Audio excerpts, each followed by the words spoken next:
Panginoon, sa bawat paggising po namin sa umaga, pinapasalamatan ka po namin sa bagong araw at bagong pagkakataon na iyong ibinigay.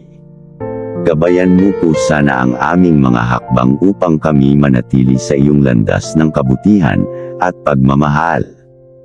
Ilapit mo po kami sa isa't isa at palakasin ang aming pagkakaisa.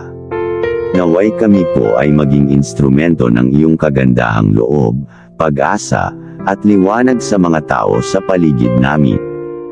Sa mga pagsubok po na aming haharapin, bigyan mo po kami ng lakas at tapang.